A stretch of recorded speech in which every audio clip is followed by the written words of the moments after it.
성도 여러분 안녕하십니까? 에스라의 나무 강단이 제공하는 시편 연구, 오늘은 제9과입니다. 제9과 시편을 150편이나 되는 많은 시편 가운데서 좀 추려서 뽑아서 연구하는 시편 연구 시간입니다. 오늘 제9과의 제목은 찬송하리로다 주의 이름으로 오시는 이여. 주의 이름으로 오시는 이여.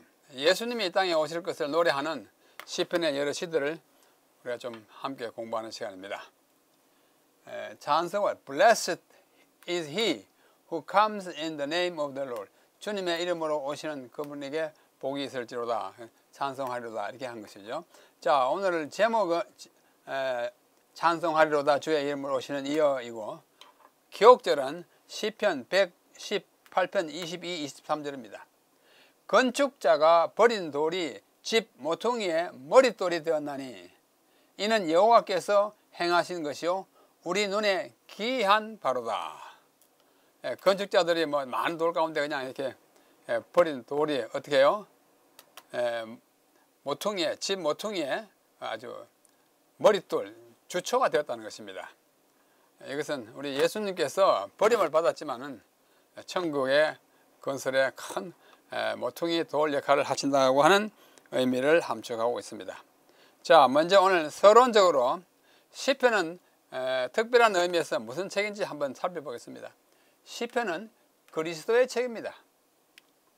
시편에 그리스도가 너무 많이라면 이상하지만 대단히 많이 예언되고 또 상징되고 미리 노래되고 표상되어 있어요.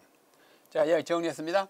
시편은 그리스도의 인격과 사역에 대해 증거하고 있습니다. 구원의 계획 가운데 그분이 하신 일의 거의 모든 장면이 시편에 나타나 있습니다. 시편에는 다양한 방식으로 그리스도의 생애와 사역이 예표되고 예언되고 있으며 그것은 놀라울 정도로 정확합니다. 대단히 정확해요. 교과책에 있는 내용을 제가 그대로 따왔습니다. 또 시편에 게시된 주제는 그리스도의 인성의 반대 개념을 그가 하나님이신 걸 노래하고 있어요. 그분의 아들 되심, 인간이 됨으로 하나님의 아들이 된 것입니다. 그분의 순종, 성전을 위한 열심히 나를 삼켰도다 하는 그 말씀이죠. 선한 목자로서의 정체성, 그분 목자세요. 여호와는 나의 목자시니 그 여호와가 바로 예수님입니다. 또 배신당하는 이야기, 고난받으신 이야기, 뼈가 꺾이지 않을 것이라고 예언하신 것, 그분의 죽음, 부활, 성천, 제사장 직분, 왕권 등등 이 모든 것들이 시편에 다 아롱져 있습니다. 수놓여져 있습니다. 예수께서 육체로 오시기 여러 세기 전에 예언된 모든 것이 시편에 기록되어 있습니다. 그래서 특별한 의미에 있어서 시편은 그리스도의 책입니다. 그리스도의 책이에요. 좀 더 구체적으로 우리 좀 살펴보면 시편에 많은 예언들이 있는데 그 예언을 예수님이 이루어진 것을 우리는 메시아 시편이라고 합니다. 메시아란 말은 기름 부음을 받았다는 뜻인데 헬라어로는 그리스도입니다. 크리스토스. 그리스도와 메시아는 하나는 헬라어이고 하나는 히브리어예요. 똑같이 기름 부음을 받았다는 뜻에 있어서 정말 구주로 오시는 예수님의 모습을 잘 표현하고 있는 것입니다. 이 시편에는 이 메시아의 예언이 많아요. 대표적인 한 30개만 제가 뽑아왔습니다. 첫째, 2편 1절 2절을 보면 관원들 핍박을 당하는 이야기 나옵니다. 시편 기자가 노래한 것이지만 그건 예수님에 관한 것이에요. 예수님이 헤롯과 빌라도로부터 고난을 받지 않았습니까? 거기 사도행전 4장에 다 나와 있어요. 이 말씀이 바로 성취된 것이라고. 2장 7절 너는 내 아들이라 오늘날 내가 너를 낳았도다. 예수님이 부활과 관련될 때 이 말씀을 자주 인용합니다. 이것은 마태복음과 요한복음과 사도행전 히브리서에 다 이 2장 7 시편 2편 7절이 응해진 것을 이야기하고 있습니다. 또 어린아이들의 찬양을 받을 것이라고 시편 8편 2절에 있는 것을 마태복음이 적용했고요. 만물의 통치자가 된다는 이야기, 몸이 썩지 아니한다는 이야기, 부활했으니까 나의 하나님 어찌하여 나를 버리셨나이까, 그 유명한 시편 22편의 1절이 바로 예수님이 십자가 위에서 그대로 엎지 않았습니까? 토시 하나 틀림없이 그대로 했습니다. 라마 사박타니, 바로 그 말씀이에요. 또 27절에 보면 사람들이 비웃고 입을 삐죽거린다. 마태복음, 누가복음에 그것이 그대로 이루어져 있습니다. 여호와께 의탁하고 구원을 믿는 이야기가 시편 22편에 마태복음 27장에 또 15절에 보면 십자가 위에서 목마르다 합니다. 요한복음에 목마르다 그대로 마치 연극의 대사를 낭송하는 것처럼 예수님이 그렇게 하세요. 그러나 연극은 아니에요. 실제예요. 그래서 구약에 있는 시편의 많은 부분들이 마치 미리 써놓은 대사처럼 들립니다. 그만큼 정확하게 이루신 것입니다. 또 22편 16절에 악한 무리가 수족을 찌른다 했고요. 요한복음 보면 그렇게 했고, 또 내 겉옷을 나누고 속옷을 제비 뽑는다고 22편 18절에 이야기했는데 정말로 예수님이 그렇게 하지 않았습니까? 뽑아가지고 갔어. 제비 뽑아가지고 가져갔어요. 나의 영을 주의 손에 애탁한다 하고 말씀 시편 31편에 했는데 누가 보면 그렇게 말합니다. 뼈를 보아서 하나도 꺾이지 않게 한다고 말씀했는데 여기 그대로 이루어졌습니다. 불의한 정인들이 일어나 힐문한다. 막 희롱하는 그런 질문을 하지 않습니까? 마태복음 14장에. 또 무고의 나를 미워한다. 35편 19절에 또 요한복음에. 또 내가 주의 뜻 행하기를 즐기오니 히브리스에. 나의 가까운 친구도 나를 대적한다. 41편. 이거는 누가복음 20장, 요한복음 13장. 또 영원한 보호자와 나라를 상속한다. 히브리스 1장 8절 9절에. 높은 곳 하늘로 올려간다. 사도행전 1장에 보면 성천하신 장면에. 무고의 나를 미워하는 자, 똑같은 거예요. 무고의 나를 미워하는 것 같은 말씀입니다. 또 그 밖에도 계속해서 입니다. 주의 집을 위하는 열성이 나를 어떻게 해요? 삼킨다. 막 6월절에 오셔가지고 거기서 막 잡상인들이 막 난리를 치는 걸 보고 막 쫓아내지 않습니까? 정결케 하는 것이 69편 9절의 성취입니다. 또 쓸개를 나의 식물로 갈할 때 초를 마시고 시편 69편에 이미 이야기한 걸 그대로 여기서 실제로 이루어지는 일이에요. 또 통치권과 영광이 주어진다는 얘기고, 내가 입을 열어 비유를 들어서 말한다고 말했는데 예수님이 비유가 아니면 말씀하지 않는다고 또 성취를 이야기합니다. 만나를 비같이 요한복음 6장에는 만나 하늘, 만나가 바로 내가 주는 떡이다 그렇게 말합니다. 다윗과 언약을 맺었습니다. 다윗은 그리스도의 보상이에요. 또 하늘과 땅을 만드신 창조자라는 얘기를 시편 102편에 하는데 히브리스에 그렇게 말하고, 원수를 사랑하고 위하여 기도한다는 얘기를 그렇게 하고, 너는 내 우편에 앉으라 오른편에 있는 예수님을 보게 되는 것입니다. 또 여기 110편 4절 너는 멜기세덱의 반차를 쫓아 영원한 제사, 그건 특별한 제사이에요. 히브리스에 그걸 잘 설명하고 있습니다. 레위 계통이 아니잖아요.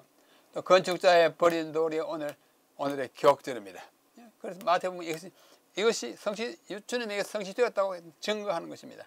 여호와의 이름으로 오는 자가 이렇게 쭉쭉쭉 말합니다.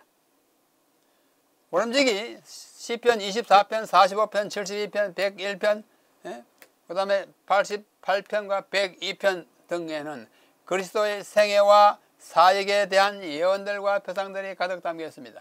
시편 기자들의 탄식, 감사, 찬양, 그리고 공의와 구원을 바라는 부르짖음에서 우리는 세상의 구원을 위한 그리스도의 기도의 메아리를 들을 수 있다. 그들이 한 것이지만서도 미리 들려준 메아리예요. 메아리는 먼저 말하고 그 다음에 옵니다만은, 구약시대에 있는 그 사람들은 어떤 의미의 메아리예요. 예수님이 하시는 모든 일을 미리 이야기해놓고 간 것입니다. 시편은 정말로 메시아에 대한 이야기 참 많아요. 그러므로 메시아 시편이라고 하는 특별한 용어가 있습니다.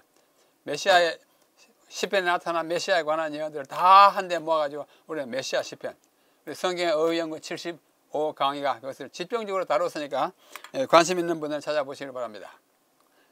자, 학자들은 Christ of the Psalms, 시편에 나타나는 그리스도라는 책을 썼습니다. 이거 저자 이름이 있고, 또 The Messianic Psalm, 메시아 시편이라는 라는 책을 이분이 썼고, 또 Messianic Psalm, 똑같은 제목의 책을 또 윌슨이라는 사람이 또 썼어요. 많아요. 이 밖에도 크고 작은 책이 많습니다. 좀 더 큰 책으로는 이런 것이죠. Messianic Revelation of the, 자, 구약에 나타난 메시아의 계시, 메시아에 대한 계시가 많습니다. 이것은 지난 세기 말에 이제 기록된 것이고, 이게 네덜란드 학자예요. 허로닝헨이라고 있어요. 허로닝헨. 자, 그 다음에 한 100년 전에 쓴 책도 있어요. 이 찰스 브릭스라고 하는 사람이 Messianic Prophecy, 메시아 예언이라는 아주 두꺼운 책을 썼습니다. 여기 어떻게 메시아에 대한 예언이 다 이루어졌는지, 물론 시편도 포함되어 있는 것입니다. 자, 이와 같은 것을 서론으로 우리 염두에 두면서, 자, 첫째 소재에 들어가면 1. 자기 목숨을 버리는 거룩한 목자예요. 목자입니다. 목자. 시편은 목자로서의 예수님이 아주 잘 나타나 있습니다. 그 유명한 시편 23편. 여호와는 나의 목자시니 내게 부족하며 그가 나에게 다 먹여주고 충족시키는 목자예요. 그가 나를 푸른 물가로 인도하시는도다. 그죠? 또 28편 9절에는 주의 백성을 구원하시며 주의 산업에 복을 주시고 또 그들의 목자가 되시어 영원토록 그들을 인도하신다. 이 목자는 보통 양만 끌고 다니는 목자가 아니에요. 그 양들의 생명을 위해서 자기 생명까지 바치는 희생적인 자기의 목숨을 버리는 거룩한 목자예요. 이 시편 80편 아삽의 시입니다. 요셉을 양떼같이 인도하시는 이스라엘의 목자여. 이 하나님인데 예언적으로 그리스도를 말하는 거예요. 귀를 기울이셔서 그룹 사이에 자정하신 이여 빛을 비추소서. 또 시편 78편 그가 자기 백성은 양같이 인도하여 내시고 광야에서 양떼같이 지도하셨도다. 그들을 안전히 인도하시고. 목자의 임무는 뭐냐면 인도하는 거예요. 인도하고 인도하는 거예요. 잘 이끌어가는 거예요. 위험 없이 인도하는. 그렇게 하려면 자기의 모든 불편을 감수하고 가령 이리 때가 오면 목숨을 바쳐서라도 양을 보호하는 그러한 목자가 우리 예수님의 모습입니다. 또 시편 79편에도 우리는 주의 백성이요 주의 목장의 양이니 우리는 영원히 주께 감사하며 주의 영예를. 또 시편 100편 3절에 여호와가 우리 하나님 신줄 너희는 알지어다. 그는 우리를 지으시니요 창조자이시고 또 그의 것이고 그의 백성이요 마지막으로 그의 기르시는 양이로다. 시편 기자들은 우리가 양이요 그분의 목자라는 사실을 두고두고 얘기합니다. 두고두고. 목자예요. 목자이신 주님, 그분의 양들인 하나님의 백성. 이 모습은 성경에 쫙 깔려 있습니다. 목자와 양, 예수님과 우리 그 관계를 말하고 있습니다. 그분의 백성을 향한 하나님의 인도, 지속적인 돌보심, 그리고 그 백성의 모든 필요를 어떻게 하나님께 의존하는 그런 관계인 것을 우리에게 보여주는 것이 목자와 양의 관계인 것입니다. 참으로 그렇습니다. 또 이 예언된 목자가 실제로 목자로 나타나셔서 자신의 목자임을 가르쳐주는 것이 요한복음 10장에 나오는 예수님의 친히 하신 말씀입니다. 나는 선한 목자라. 선한 목자는 양들을 위하여 목숨을 버리거니와. 예수님 목숨을 버렸잖아요. 버렸어요. 삭구는 목자가 아니요 양도 제 양이 아니라 이리가 오는 것을 보면 양을 버리고 달아나나니 이리가 양을 물어가고 또 해치느니라. 해쳐요. 헛어버립니다. 달아나는 것은 그가 삭군이 까닭에 양을 돌보지 아니함이나 나는 선한 목자라. 선한 목자라. 나는 내 양을 알고 양도 나를 아는 것이 아버지께서 나를 아시고 내가 아버지를 아는 것 같이 나는 양을 위하여 목숨을 버리노라. 목숨을 버리노라. 선한 목자의 특징은 헌신과 희생이에요.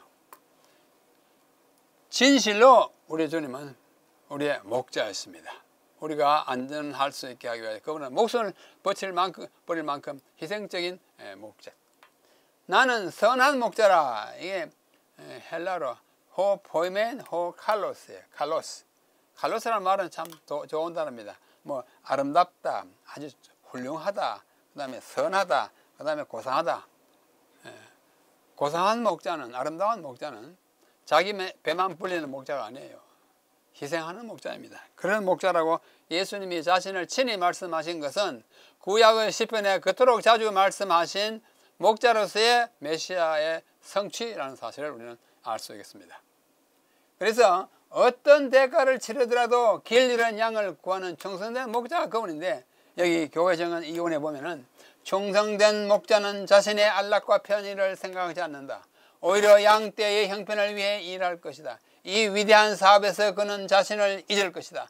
이런 양을 찾는 일 가운데 그는 자신이 피곤하고 춥고 배고프다는 사실을 깨닫지 못할 것이다. 그는 단 한 가지 목적을 가지고 있다. 어떤 대가를 치르고서라도 길 잃고 헤매는 양을 구하는 것이 그의 목적이다. 우리의 목자 되시는 예수님의 모습을 가장 잘 요약한 아름다운 구절이라고 할 수 있습니다. 자, 두 번째 소지. 그는 이제는 목자를 넘어서 그분은 고난받는 메시아로서의 모습이 시편에 많이 나타났습니다. 고난당하는 메시아의 모습이 더 잘 나타난 것은 이사야 53장 예수님의 순환장입니다만 시편에도 많아요. 시편에 22편 한 번씩 있습니다. 1절로 2절, 6절로 8절, 16절, 18절.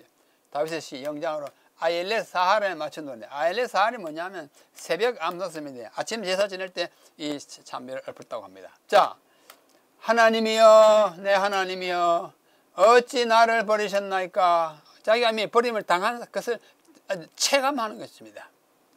어찌 나를 멀리하여 돕지 아니하시오며 내 신음소리를 듣지 아니하시나이까? 내 하나님이여, 내가 낮에도 부르짖고 밤에도 잠잠하지 아니하오니 응답하지 아니하시나이다. 나는 벌레요 사람이 아니라 사람의 비방거리요 백성의 조롱거리니다. 나를 보는 자는 다 나를 비웃으며 입술을 삐죽거리고 머리를 흔들며 말하되 그가 여호와께 의탁하니 구원하실걸, 그를 구원해 주실걸, 그를 기뻐하시니 건지실걸 하고 비웃습니다. 개들이 나를 에워쌌으며 악한 무리가 내 수족을 찔렀나이다. 손발을 찔렀지 않습니까?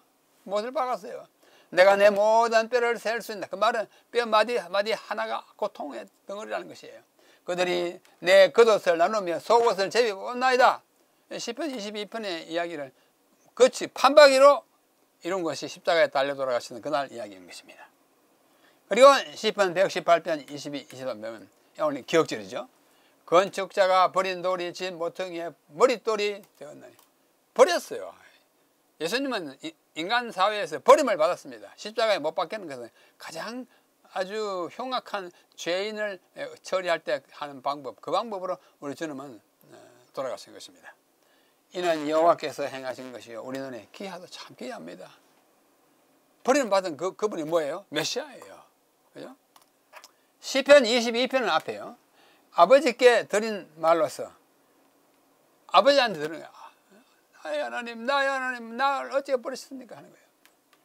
예수를 조롱했던 군중들의 독설과 예수님의 옷을 제비 뽑아 나누는 군인들을 놀라울 정도로 생각하게 기록하고 있습니다. 시편 22편을 마태복음 22편 그대로 제비 뽑았어요. 수족을 찌른다 찔렀어요. 그죠? 막 조롱한다 조롱했어요. 막 비방을 하나님은 구원하실 걸 하면서 했어요. 놀랄 당시 사람들은 그들이 짓밟으려 했던 벌레가 벌레처럼 여김을 받았어요. 성전의 주요 모퉁이 돌이 되어 성전의 기초를 굳게 할 것임을 거의 이해하지 못하고 있었어요. 이 시편 이것이 기억절입니다. 벌레 취급하고 쓸모없이 발로 차가지고 없어도 될 그를 존재로 봤는데 그분이 중요한 천국 건설의 한 모퉁이 돌이 된 것을 우리는 입증하고 있는 것을 보게 되는 것입니다. 자, 세 번째, 그분은 목자에 이어 고난당하는 메시아이면서 또 시편에 그분은 뭐로 나타나는 거니? 언약에 영원토록 신실하신 분으로 나타납니다. 시편 89편인데요. 89편은 에스라인 에단의 마스길 교훈인데 시편 89편은 다윗과 맺은 언약을 말합니다. 자, 한번 들어보십시오. 27절로 30절. 내가 또 그를 장자로 삼고 세상 왕들에게 지존자가 되게 하며 뭘 삼았어요? 장자. 예수님을 장자로 삼았다는 말은 그에게 모든 권세를 상속권을 준다는 의미를 포함합니다. 지존자가 되어 맞습니다. 그는 지존자였어요. 원래 지존자지만 인간의 버림을 받던 후에 또 지존자가 되는 것입니다. 그를 위하여 나의 인자함을 영원히 지키고 그와 맺은 나의 언약을 굳게 세움. 여기는 다윗이 하는 노래예요. 다윗은 나의 인자함을 영원히 지키고 언약을 인자함과 언약은 늘 같이 나온다 그랬죠. 그분이 맺은 모든 언약은 그분이 인자하시기 때문에 헤세드 하나님이기 때문에 반드시 지키는 것을 말합니다. 또 그의 후손을 영광하게 하며 그의 왕위를 하늘의 날과 같게.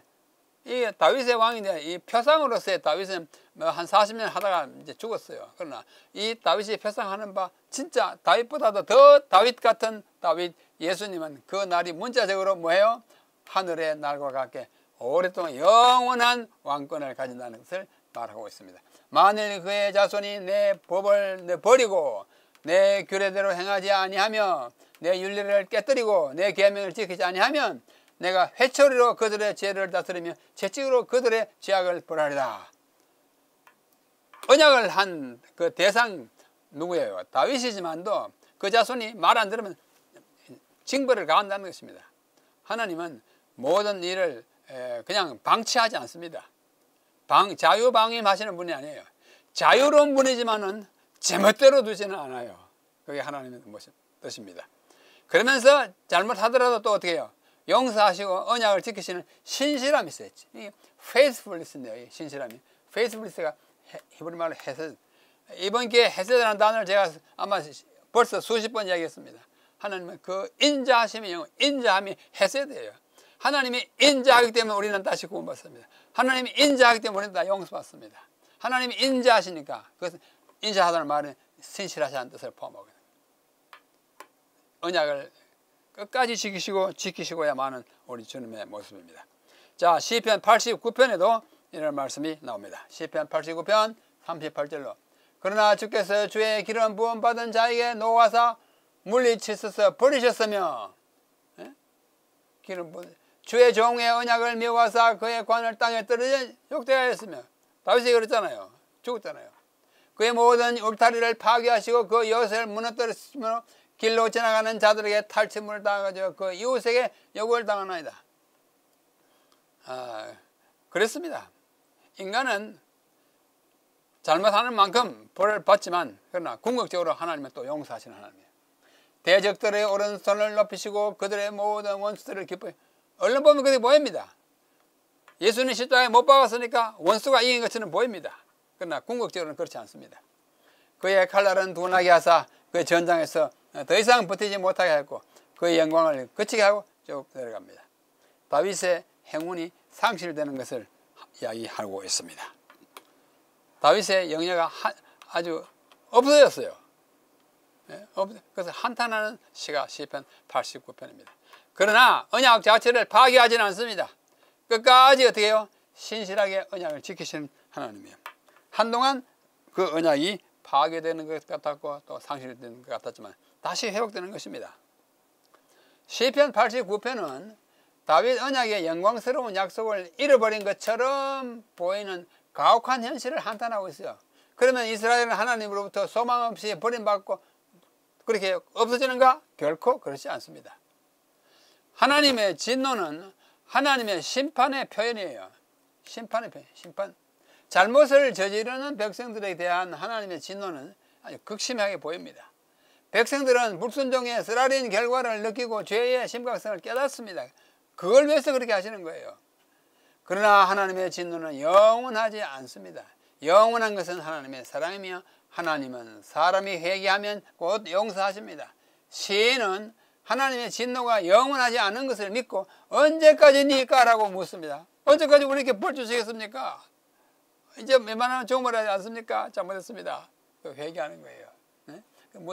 당신의 은혜를 기억하시는 하나님의 성실하심, 헤세드에 대한 새로운 확신으로서 새 희망을 가지는 것이 시편 89편의 마지막 부분의 이야기. 특별히 49편의 성실하심, 하나님의 성실하심 믿으면 내가 좀 잘못해도 다시 용기를 얻게 되는 것입니다.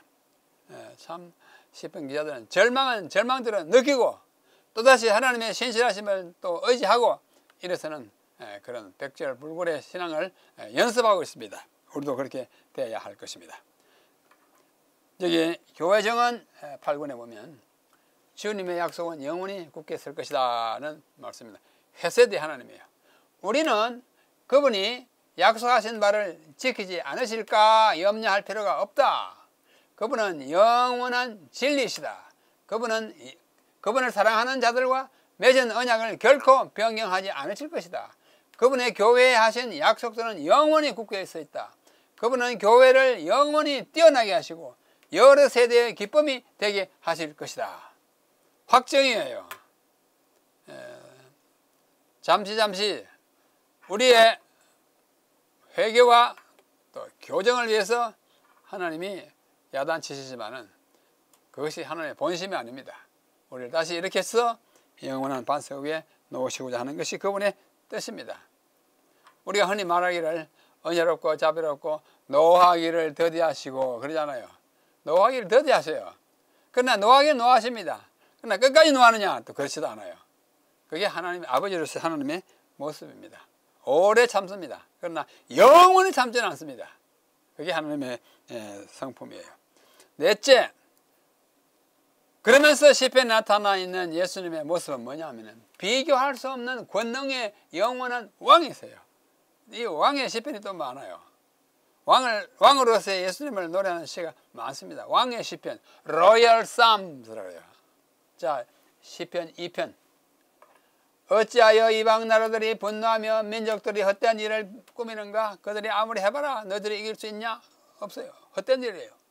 세상의 군왕들이 나서고 관원들이 서로 꾀하여 이를 여호와 그의 기름 부어 받은 자를 대적하고 우리가 그들의 어떻게 맨 것을 불 끊고 그의 결박을 벗어버리자 하는도다. 그러나 그렇게 될 거냐? 잠시는 그렇게 될 수 있어. 영 그렇게 되지 않습니다. 우리 그리스도인과 우리 주님의 사업은 전투에서는 지는 것처럼 보여도 전쟁은 결코 패하지 않습니다. 승리가 보장된 전쟁을 우리가 하고 있어요. 하늘에 계신 이가 웃으시며 이 군왕들이 민족들이 막 일어나서 막 대적하니까 하나님 웃었어요. 얘들아 너희들이 그렇게 해야 되는 거 아니다. 웃으시며 그죠? 말하기를 주께서 그들을 비웃으시리로다. 그때에 분을 받아서 진노하사 그들을 놀라게 하여 이르시기를 내가 나의 왕을 내 거룩한 산 시온에 세웠다. 예수님을 그렇게 못 살게 굴고 못되게 하지 마라. 내가 세웠다. 인간적인 표현이죠. 아무리 그래도 내가 세운 왕은 영원한 왕이다. 잠시 고난을 받을 뿐이다. 그렇게 하십니다. 내가 여호와의 명령을 전하노라. 여호와께서 내게 이르시되 너는 내 아들이라. 오늘날 내가 너를 낳았도다. 오늘날 이 말은 이제 인간이 된 예수님을 가리킵니다만도 부활과 관련해서 자주 사용됩니다. 내가 나아가지고 새로운 생명을 일으킨다. 내게 구하라. 내가 이방 나라를 내 유업으로 주리니 내 소유가 땅끝까지 이르르다. 네가 철장이 뭐냐? 쇠나무 막대기를 말합니다. 철장으로 그들을 깨뜨리며 질그릇같이 부수리라 하시도다. 그런즉 군왕들아 너희는 지혜를 얻으며 세상의 재판관들아 너희는 교훈을 받을지어다. 좀 지혜 있어라. 예수님이 그렇게 순하게 보인다 해가지고 막 대해도 되는 거 아니다. 하나님의 아들이요 영원한 왕이시다. 여호와를 경외함으로 섬기고 떨며 즐거워할지라. 그리스도 그렇게 겉으로 그렇게 보인다 해가지고 그렇게 막 무시하지 마라. 그분이 누구예요? 여호와 하나님이세요. 그의 아들에게 입맞추라. 그렇지 아니하면 진노하심으로 너희가 길에서 망하리. 그의 진노가 급하심이라. 여호와는 그리스도이시고 여호와의 아들은 인간으로 오신 예수님이십니다. 좀 신묘한 일체의 하나님이세요. 하나님을 메시아의 아버지로 묘사하는 장면. 이 아버지 내 아들이라고 했잖아요. 하나님께서 그의 언약을 따라 왕을 즉위시키시는 대관식을 가리킵니다. 오늘날 내가 너를 낳았다. 너를 왕위에 세운다. 그런 의미인 것입니다. 의미예요. 시편 2편 7절에 나오는 그리스도의 부활과 높임을 받으시면 영원한 새 언약과 그리스도의 왕같은 제사장 직분의 시작으로 예언하고 있습니다. 내가 오늘 너를 낳았다 하는 것은 특별한 의미의 예언적 칭호인 것입니다. 자, 시편 110편으로 넘어갑니다. 시편 110편은 또 그분이 굉장한 특징이 있는 것을 보여줍니다. 그 직분을 말해주고 있어요. 여호와께서 내 주께 말씀하시기를 내가 내 원수로 내 발등상이 되게 하기까지. 원수가 발등상이 된다는 말은 원수들을 짓밟고 승리를 거둔다는 뜻입니다. 그때 하기까지 너는 내 오른쪽에 앉아 있으라. 여러분 오른쪽이 무슨 쪽인지 아세요? 권세와 영광과 능력의 방향이에요. 왼쪽은 그렇지 않아요. 성경에 말하는 오른쪽은 항상 권능의 쪽입니다. 너 권능의 편에 앉아 있으라. 여호와께서 시온에서부터 주의 권능의 규, 우리가 개역 한글판에 개역 개정판에 규를 내보내니 주는 원수들 중에서 다스리소서. 주의 권능의 날에 주의 백성이 거룩한 옷을 입고 즐거워 헌신하니 새벽 이슬 같은 주의 청년들이 주께 나오네. 여호와는 맹세하고 변하지 아니하시고 이르시기를 너는 멜기세덱의 서열을 따라 반차를 쫓아 영원한 자. 주의 오른손에 계신 주. 특별한 제사장이 됩니다. 레위 계통을 따르지 않고 멜기세덱의 계통을 따라서. 멜기세덱은 레위가 이 땅에 태어나기보다도 훨씬 전에 아브라함 때. 레위의 아버지가 누구예요? 레위는 셋째 아들입니다. 야곱의 아버지가 누구예요? 이삭. 이삭의 아버지가 아브라함이잖아요. 그러므로 레위는 아브라함의 증손자입니다. 아브라함의 아들 이삭, 야곱의 아들 레위. 그러니까 증조 할아버지 때에 있던 멜기세덱의 계통을 반차를 쫓았어요. 멜기세덱의 반차를 쫓았어요. 멜기세덱의 서열을 쫓아가지고 하겠다 하는 것은 레위에게 국한된 제사장이 아니라 특별한 제사장, 그런 뜻을 가지고 있습니다. 그래서 시편에 나타나 있는 시편 110편에 나타나 있는 예수님의 제사장으로의 모습은 레위 지파를 초월하는 더 특별한 계통의 서열을 따라서 제사장 된 것을 우리에게 말해주고 있습니다. 여기 또 한 분이 자크 두캉이라고 하는 지금 살아있는 교수예요. 유대인인데 앤드루 대학교 고약학 교수입니다. 지금 은퇴했지만 아주 훌륭한 선생님이세요. 뭐 저의 선생님도 되십니다. 이분이 에마우로 가는 길이라는 책을 썼어요. On the way to Emmaus. 거기에 보면은 이런 말, 더욱이 주님과 기름 부음 받은 자, 다시 말해서 메시아 사이의 상호작용에는 이 다윗 언약의 메시아와 주님을 동일시하려는 의도도 있습니다. 기름 부음 받은 자, 주님은 기름 부음 받은 자이고, 기름 부음 받은 자는 누구예요? 메시아잖아요. 마치 다윗은 기름 부음 받은 자이고, 또 다윗의 언약도 언약의 후손은 예수님인데, 후손이지만도 다윗이 그 후손을 어떻게 해요? 미리 예표하는 인물이에요. 다윗의 언약의 메시아와 주님은 이 주님과 같은 주님입니다. 기름 부음, 그러니까 예수님을 동일시하는 것입니다. 그래서 만일 오른쪽에 앉으신 분이 주님이라면, 아까 오른쪽에 그랬잖아요. 항상 주님은 오른쪽에 앉으셨어요. 메시아도 오른쪽에 계시기 때문에 주님은 메시아십니다. 스데반이 봤죠? 사도행전 7장 55절 6절을 보면, 보라, 주께서 어떻게 해요? 하나님 우편에 앉은 것을 본다 하고 큰 소리를 말했어요. 예수님 우편에 계신데, 그 우편에 계신 분이 예언적으로 다윗의 이제 왕권을 맡을 사람인데, 그분이 메시아인 것을, 오른편에 있다는 것을 말하는 것으로 봐서도 맞다고 하는 이야기를 하고 있습니다. 자, 시편 89편 좀 더 보겠습니다. 내가 내 자손을 영원히 경고케 하며 내 왕위를 대대, 왕권이 영원할 것을 말해요. 그는 영원한, 다윗은 영원하다는 것은 하나의 상징적인 표현이었고 실제로는 40년밖에 못했어요.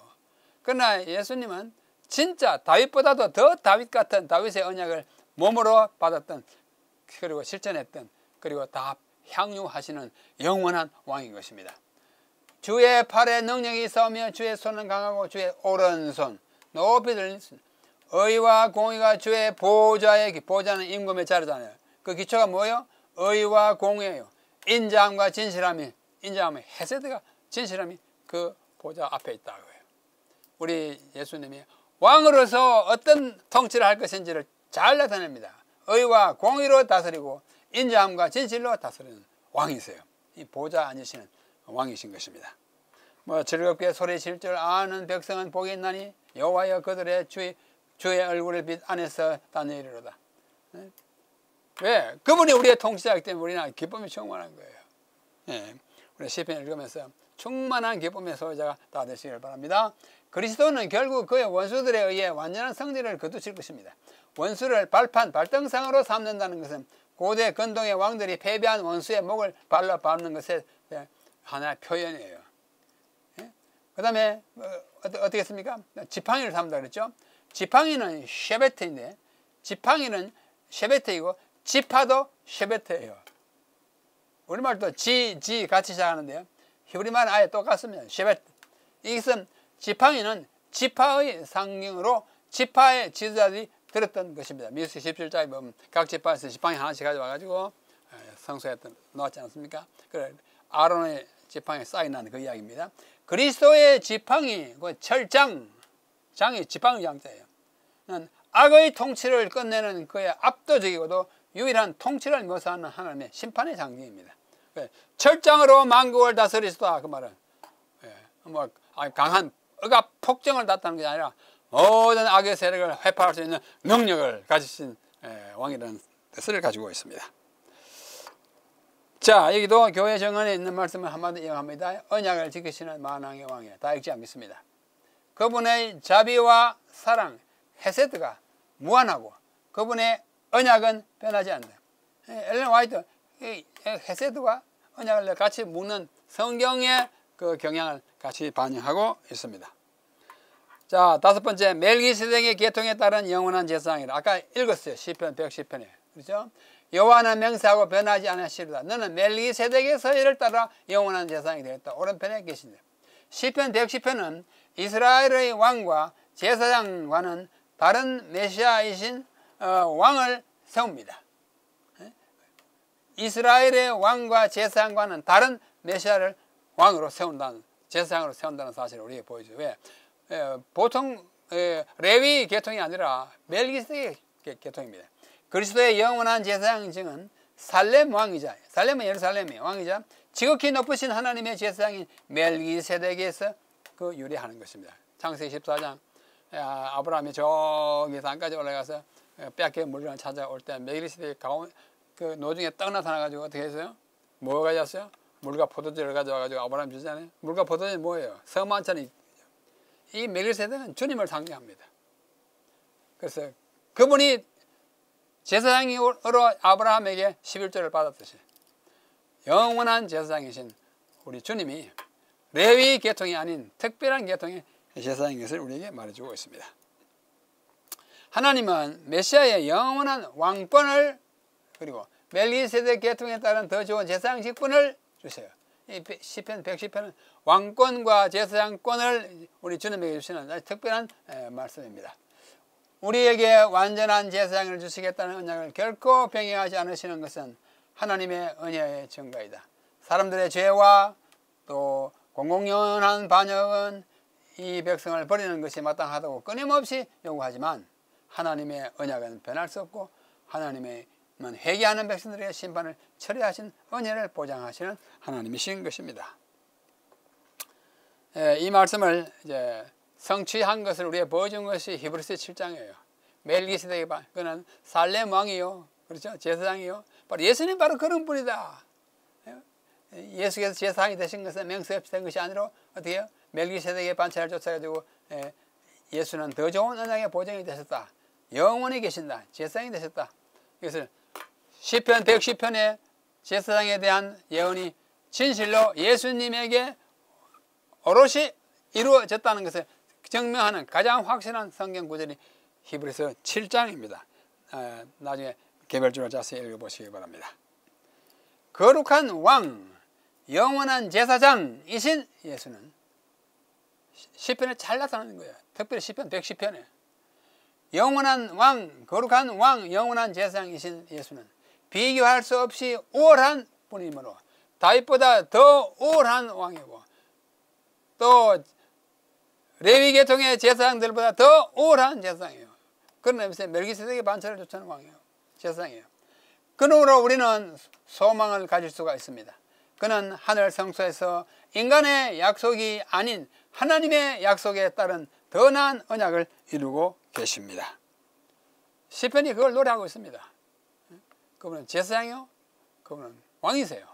여기 선지자와 왕, 성막과 후에 그것을 대신한 성소 봉사에서 백성들은 날마다 예표와 그림자라는 방법으로 구주시요 제사장이시요 왕이신 그리스도의 오심과 관계된 큰 진리를 배웠고 매년 한 번씩 그들의 마음은 그리스도와 사탄 사이의 대쟁투의 마지막 사건들과 우주의 죄들로부터 정결하는 이별 최후의 사건으로 그들의 관심을 옮겨갔던 것입니다. 성경 진리는 아주 확실합니다. 자, 더 깊은 연구를 위하여 시편에 예수님은 왕이시요 제사장으로서 많이 예언되어 있어요. 메시아 시편이 많고 왕의 시편이 많고 제사장 시편도 여러 개 있어요. 이 모든 것들은 뭐예요? 고난받는 우리 주님의 모습이요. 우리를 목숨을 바쳐서 보호하시고 구원해 주시는 목자의 모습입니다. 이러한 이미지리 목자요, 고난받는 메시아요, 왕이시요, 또 뭐야? 제사장이신 이분이 바로 주님이신데, 이분은 이걸 단순히 그냥 물려받아가지고 좋다 그게 아니에요. 다 목자는 고통을 당하는, 또 메시아는 고난을 받는, 제사장은 또 많은 환난을 받는, 왕도 많은 도전을 받는, 그럼에도 불구하고 그것을 다 극복하고 능가하여 마침내 이루는 것이 그분의 왕직이요, 제사장직이요, 목자직이요, 또 뭐예요? 메시아 신분인 것입니다. 그 모든 것들을 그렇게 했다고 말씀하고 있습니다. 그래서 그분은 그 모든 목자와 메시아와 왕과 제사장 직분을 통하여 하늘과 땅을 잇는 뭐예요? 잇는 연결고리가 된 것입니다. 위로 하나님의 보좌, 하나님의 손을 잡고 아래로 죄된 인간의 손을 잡아서 가교의 역할을 하는 것입니다. 가교. 가교 아시죠? 다리예요. 연결고리입니다. 그렇게 하시기 위하여 그분은 이 땅에 오셨고, 마침내 그분이 오셔가지고 하신 말씀이 뭐예요? 육신으로 나타나 받으셨는데, 그는 우리에게 나는 선한 목자요, I am. 이는 출애굽기 3장 14절을 우리에게 보여줍니다. 나는 선한 목자요, I am. 나는 산 떡이요, I am. 나는 곧 길이요, 진리요, 생명이다, I am. 하늘과 땅의 모든 것을 가졌으니 라고 말씀하면서 I am. 내가 바로 그분이다. 그거예요. 내가 그다. 그거 누구예요? 하나님이다. 그거예요. 이러한 예수님이 어렴풋이나마 많이 아롱져 있는 책이 시편입니다. 오늘 우리 주님의 목자의 모습과 메시아의 모습과 왕과 제사장의 모습이 투영되어 있는 시편 몇 편을 잠시 공부했습니다. 다음 시간에 우리는 또 다른 이미지를 시편에서 찾겠습니다. 제9가 연구를 여기서 마치겠습니다. 감사합니다.